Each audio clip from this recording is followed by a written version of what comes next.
Nobody wins when the family feuds. Okay, so Pray Tell must have lost his mind. Damon is fed up. And Blanca, are you playing favorites? Okay, we're in season 2, episode 8, Revelations. Let's talk about it. You're tuned in to AfterBuzz TV, the ESPN of TV talk. Now, let the buzz begin. What's up, everybody watching, listening? Thank you so much for tuning in to the Pose After Show. We got our panel here. It's looking a little... We're on a diet again? Is that what it is? We're on a diet, yeah. Diet okay. Panel. Diet House of Pose. Diet again, okay. You guys, I am Jaimi Gray, and of course, to my left, I have Brendan Haley. Hello, representing the House of Haley again. Yes, yeah, you know, and it's fine. I guess he just doesn't want to be a part of House of Pose anymore. It's whatever. But you guys, if you're in the live chat, light it up, give us a thumbs up, subscribe, and as you can see, since we are on a diet, we don't have Shauna or Mariellen, but I bet you can see them next week, so stay tuned for that. All right. This was a wild episode. I have to say, it's been a lot more entertaining than probably like the last 2 to 3 episodes, you know, just depending on a couple things. It was drama. I was here for it. We have been on a journey the last few episodes. I don't know if I was here for all of it, but we're definitely going in a direction. It kept my attention. Yeah. I didn't yawn once, which was great. And also, this episode was directed by Stephen Canals, who is the co-creator of the show. He's a friend of our show and our panel. He's used to tweet us all the time, still tweets us. And I actually met him at a carpet. So he's super cool, and we'll get into that. But this episode... Overall, what did you think? I know you said a couple things, but like... We were just being super shady. Yeah, we were. But about it. You know, give us details. No, I know. So I am going to piggyback off of where I left off last week. Okay. And that is... I am so not here for the narrative between Prey and Ricky, but that being said, for the reasons I said last week, which if you were not here for that, or if you forgot, I was not on board them getting together, booing up, whatever term you want to use, hooking it. And wow, I sounded so white right there. Just booing up. Booing up. I wasn't here for it because we constantly see that narrative, especially in LGBT media, where there's an older, usually a gay man, who hooks up with a younger gay man. And frankly, that's something that I'm very tired of seeing.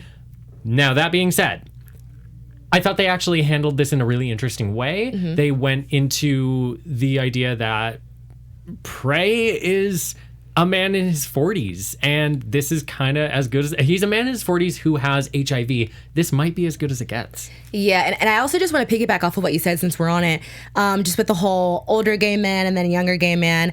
When they were at the Bottoms brunch, okay, shout out to the Bottoms brunch, what they had mentioned, they were like, this happens all the time, where because a young gay boy, maybe his father did not love him, or he did not like that he was gay, maybe he beat him just because of it, they seek that love and adoration from an older gay male because they didn't receive it from their actual father. Right. What did you think about that? I mean, that is a perfect like description of the stereotype of it. Like I know plenty of people who have been in situations like that. But at the same time, while they introduced that, they also talked about the other side, which is sometimes maybe you're attracted to someone who's a bit more mature in personality, like despite their years. You can be attracted to somebody who's in their like 20s or even younger who is super mature. It really just depends on the person. There's a spectrum, though. There's a thin line, when it comes to age. All right, age. I mean, I'm not here saying that Ricky is the most mature person. He did cheat on Damon. And he's made some questionable decisions. But honestly, neither is Pray Tell. I was really like, Pray Tell, what are you doing? Because he was like, Ricky, what are you doing? But it's like, you were older. So Ricky slides in his bed. He knew what he was doing. And I love how he was a little aggressive. He was just like, go ahead, that's Ricky. Fine. You know, that's pretty Ricky. And I thought it was just very interesting that they were playing Whip Appeal by Babyface. Love it. Love the scene. And I also loved that we see 2 black men, two gay black men. Beautifully shot. Yes, which we talked about this. Well, I was across the street getting fried chicken right before this. I was in the bathroom. I know. But when I got in, I told you about this, but you guys, I was crossing the street and I saw a spoiler. I saw a picture of them in bed together. Oh, there it is, right Thanks, there.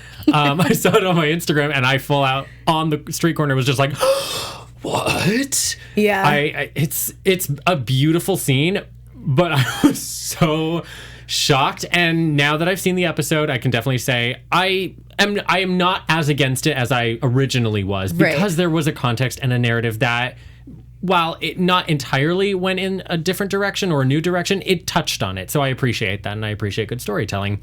I do, however, think that this episode, I liked it a lot more than previous ones. It definitely manufactured drama toward where we are now, which is everybody in the house has moved out and Blanca is on her own. There was a lot of moments that were sort of unnecessary to me, like Angel causing drama at dinner, or Elektra and Blanca talking about motherhood when they were at each other's throats like a week ago. Like, there's so much flip-flopping that I was afraid it was going to get even messier, but now I see where we're trying to go coming into the end of the season. Right. So can we just talk about Pray Tell's messiness, though? Let's do it. So not even just with him and Ricky, but even when he was at the Bottoms brunch, just shout out to Candy, okay? I didn't like that he was, just kiss and tell, telling all his business. You're grown. You're too old for that, Pray Tell. Like, you're just the fact that he even said Ricky's name, I was a little shocked at. And then he had the nerve at the dinner with, Lulu and Elektra to even, say, Damon, respect your mother. Don't, do this and do that. Like, sit down. Pray Tell, calm down. And I wasn't feeling it. And even Elektra was like, girl, like, why are you even giving your opinion right now? This is not your house. Although you're a guest. I will say, Elektra and Lulu during that scene was everything for me. This is new information. That's what she said. I was like, my favorite part was when Damon finally drops the bomb and he's like, Pray and Ricky are sleeping together. And Elektra's like, oh, this is getting good. Yeah. She's got such a mood. Such a mood. Guys, let us know what your thoughts were just on that whole dinner table scene and the Bottoms brunch, because we were talking about this. This was a long scene. It was when they were at the brunch. Really long. But I loved it. The back and forth, just between the two. Oh, I love the quips. I love the jokes, but it was give them their lines, I felt like somebody was just like, we need to talk about sex. Yeah. Hey, we need to talk about it. Let's talk about sex, baby. Hey, they had some bops here as well, which they did play Mariah Carey. Stephen Canals is a huge lamb, as you know, that's Mariah's fans. I'm a lamb too. She's also an Aries. Shout out to all the Aries and the fire signs. But yeah, let us know in the live chat what you guys think, and I'll also just give you guys a shout out. Let's see here. So Christopher Leo Daniels, who has always been in the live chat, thank you. We love all the support. He says, Ricky needs a mentor, a father figure, and validation that he's still sexy. He is sexy. That's why we call him Pretty Ricky. Ricky knows he's sexy. He still wants validation, I'm sure, but he knows he's sexy. Okay, Jacob Morales also brings up a good point. Hey, Jacob. Okay, so he says, Angel coming for Damon seemed to come out of nowhere. I agree. I felt that whole dinner scene, Damon had more motive because he has this information. He did really well and at graduation, but you're still living with this crushing news that your ex, the man that you were trying to get back with, has HIV and is sleeping with someone that you respect and look up to, and is such a big part of your life. So his side of things I very much identified with. I thought that was a great dynamic in his character. Everyone else I felt was coming for him for no reason on his graduation day. Thank you. And I was pissed about it. I was like, too. Damon? That is so out of... Like, my only way of understanding why Angel and Lil Poppy were coming for him were... Well, more Angel. Was maybe they were high on something? I don't know. Maybe they were afraid... Maybe they were afraid that he was getting too close to outing them. I don't know. It just felt very... out of nowhere. It felt very manufactured to me. I totally agree. And I totally agree with you, Jacob, in the live chat. We're going to shout out some more people in a second, so light it up. But before we do, you guys, thank you for tuning in. Like, we literally have 2 more episodes left, right? 2 more episodes, which is crazy. So you guys have been on this ride with us. It's actually funny because this time last year when we were reviewing season 1, there were only 8 episodes. So we would have ended by now, but 2 more to go. Thank you for sticking with us. Make sure you like, comment, subscribe, not just in live chat, but leave comments down below. If you're listening, we love you. And literally, if you want to know more about AfterBuzz, what is AfterBuzz? Who are these hosts? We are an amazing machine of hosts where we're trying to do just bigger and better things. I just did a carpet yesterday, saw Tiffany Haddish, Melissa McCarthy, and more. We get amazing opportunities here, and you never know, you might see us just on national TV or something. So you got to stay tuned. Check out our other shows, drama, any genre you could think of, we got it. So stay tuned, okay? Subscribe and keep the conversation going. All right, we'll leave it at that. Now, Damon. Okay. this dinner table scene, I just want to get more into it. So Damon versus Angel versus Blanca. I felt like Damon was fighting for himself, and I just felt like he was fed up. Like, he's right. He's always had Blanca's back. Like, what did you think about that? No, everything he was arguing was right and founded in fact. And I think that is a really cool idea for the plot, that there is favoritism within these houses. But that being said, Angel was always bound to move out. She's moved out before, so I don't get why this was such an issue and such a point of contention with people. Yes, it was a drug issue, but it made me sort of question what was going on with everybody, especially Blanca, because it seemed like she wasn't in her best mind. Well, okay, here's what I'll say about Blanca, because she is mother, okay? She was although she is a mother, right, in a sense, she was very much like a real mom. Because I think about my mom and other people's moms. They do so much, but sometimes we don't look at it. And sometimes they don't even look at themselves. And they do play favorites. Yeah. I'm the youngest, okay? I don't think I'm the favorite. I am too. You are? Hey, shout out to the babies. You know what? We're just misunderstood. They think we have it good. We're fabulous. We're fabulous. And we just observe. So that's why we get away with things. But actually, shout out if you have siblings, for the baby, the oldest, let us know in the live chat. If you're the baby, shout out to you. Hey, all right, give us a thumbs up. Hashtag Babies Club. Exactly. Babies Club. House of Babies. House of Babies. But yeah, so I thought that it was just very interesting, just with that whole thing. I think that she was feeling the growing pains of being a mother, having all that responsibility, and trying to take care of everybody, including her own mother. And I thought it was interesting that she went to Elektra for advice. Elektra said, girl, if you want gratitude, get a puppy. Facts. She's right. Yeah. Yeah. Just because you have kids, it doesn't mean that they are your lifelong friends. It doesn't mean that they are your people forever. They are going to grow up and go away, even if they're chosen family. That's how it goes. Yeah, I agree. That's part of the beauty and pain of being a parent. Exactly. So then don't become a parent. That's all I'm saying. Okay. I mean, hey, this is not news to me. I fully plan to live with my husband and get a puppy and a cat, and that's it. Honestly, I'm good. That's the wave, okay? I want to shout out some more people in the live chat. Hey, guys. Okay, so R. Cardoso 25, I did my best, okay? He says, I wish Ricky was at the dinner, too. That would have been a little bit too much drama. Yeah, I did think it was a little odd how he wasn't there, just because at that point, well, actually, no. You wish he was too? No, I wish he was. I actually, thinking about it, it makes sense that he wouldn't be there, because Damon is pissed. Yeah, I feel like there would have been some blood. Yeah. Blood, sweat, and tears, literally. They were hot. They were sweating up in that thing. But also, R. Cardoso 25, he also said, made Angel moving out easier. I wrote a note about that because I was like, she already wanted to move out. Maybe when she had that scene with Blanca saying, hey, you do play favorites. Pray Tell said it too. I did the drugs. Like, this is what I did. And I think that was maybe her way of saying, let me move out. Because her and Poppy found a place in the village and she's making that shmoney. Also, I'm just going to say, that is New York. That is the village. It is not $400 a month. I don't care if it's the 90s. It is not $400. Somebody must have died in there, and they must have like knocked the price down, because is gorgeous. It made no sense. At least 5,000 plus. In New York, like, you literally have to be rich just to be broke in New York. Like, that's how expensive it is. Yeah. LA is expensive, but New York is you pay insane. Thousands for a shoebox, literally. Yeah. So, yeah. All right. Well, Angel. So she's doing her thing with BB. She's on the cover, but this photographer. We'll say this for predictions as well. Yeah, we didn't get anything with this guy today. And I think they did that on purpose, too, because, like, we'll get, again, you got to say for predictions. Let us know what you think is going to happen. But I just thought it was really weird how they didn't show a lot of that. But they said that he was really aggressive and rude. They showed a flashback very briefly. Yeah. But I'm like, okay, and let us know what you guys think. But I was like, Angel, you could have still stood up for yourself and said something, because it's not like you were there. Your fingerprints wouldn't be anywhere. You had nothing to do with it. You could just be like, I had no clue.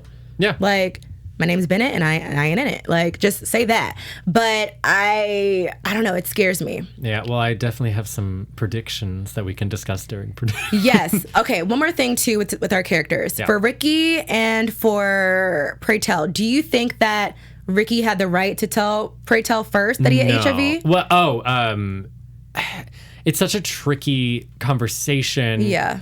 Because it's never okay to out someone's status. That is very much not respectful of anyone, and it's, as Pray Tell says, not your business.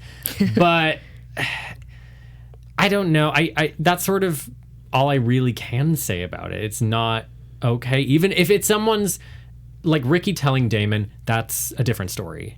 Because that is important to their relationship. And obviously that was a very intense scene, possibly one of the best scenes of the episode, because they are so strong together, both as actors and as characters. So I was really enjoying the dynamic there, because you could see the pain going on in so many different places.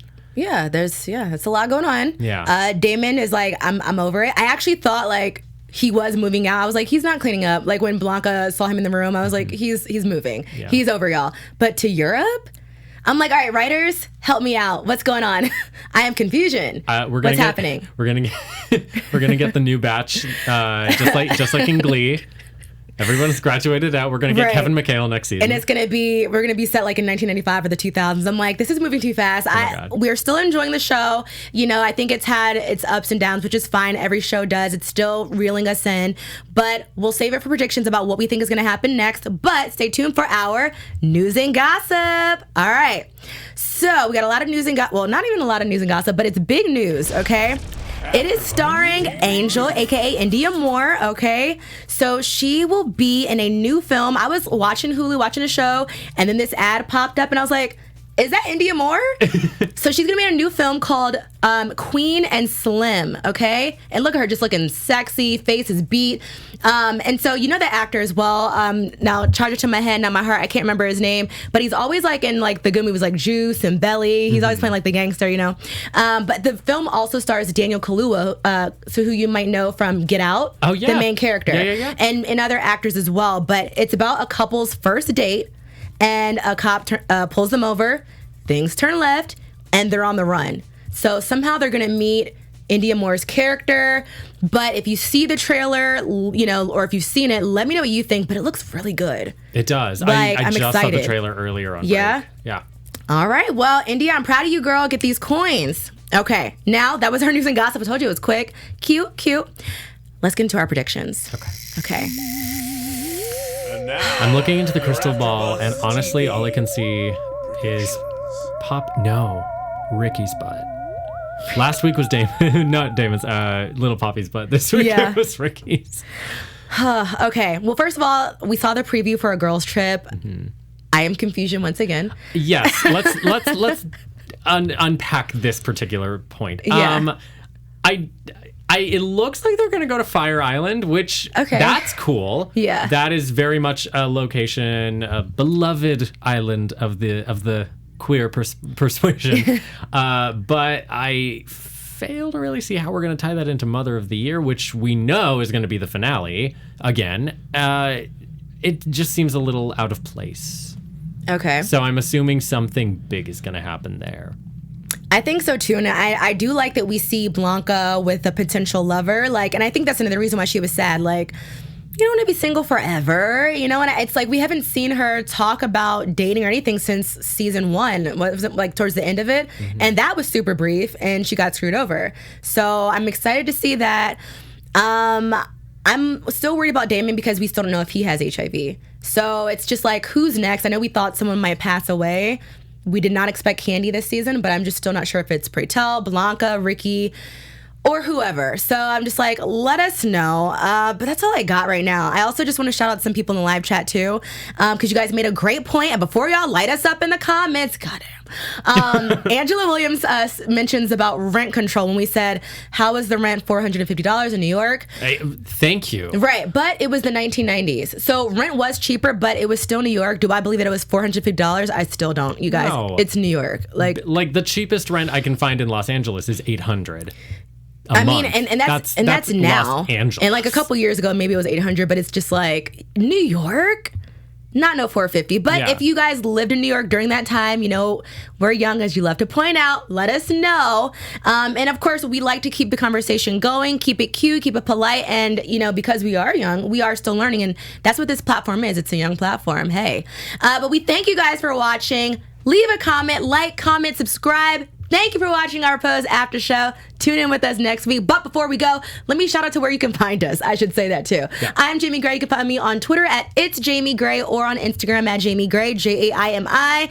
And Brendan, where can they find you? You can find me, Brendan Haley, at Brendan Haley on Instagram and Brendo Hales on Twitter and here at AfterBuzz TV. All right. Thank you guys. We'll see you next week.